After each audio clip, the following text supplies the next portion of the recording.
Welcome back to Canadian Justice. Let's jump right back into it with our conversation about employment law and COVID. Tatha, let's look at the employer perspective. What is your advice for employers who are concerned about the conduct, either at work or privately, of their employees as it relates to COVID commentary?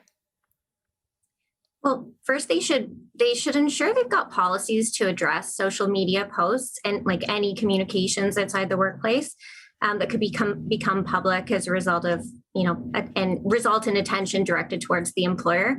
And that's going to help set employee expectations as well in terms of what can happen and hopefully prevent any accidental scandals that the employee didn't want to incur and affect their employment. And it also helps support the employer if and when they decide to discipline or terminate that employee, because they can now say, well, you used poor judgment and you breached our policy, so maybe now we're not going to give you a severance package when we exit you.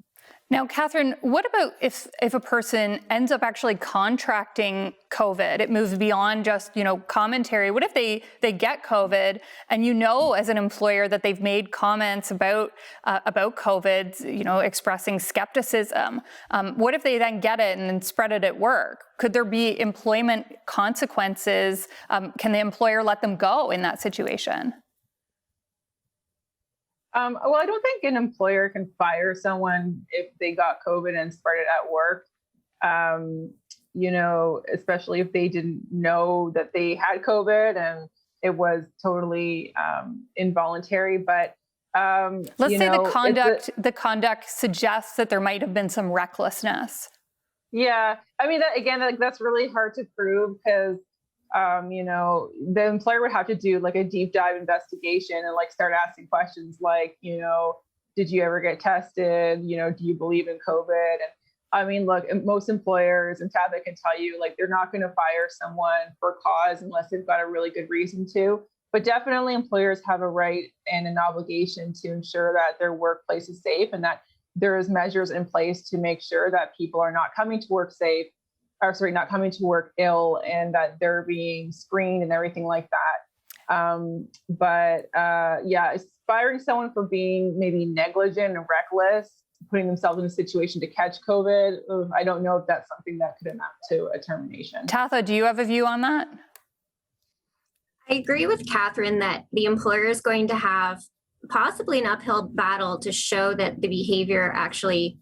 How do you prove that someone was at a party on the weekend without witnesses who your witness is going to be? However, if they admit to this, and if they in fact admitted to conduct that breached government regulations quite clearly, and then or maybe they knew they had symptoms related or unrelated to that behavior and came into the workplace, that looks culpable. But again, it proves, or it comes down to, have they admitted it, or are you going to have to prove it to establish that kind of blameworthy behavior?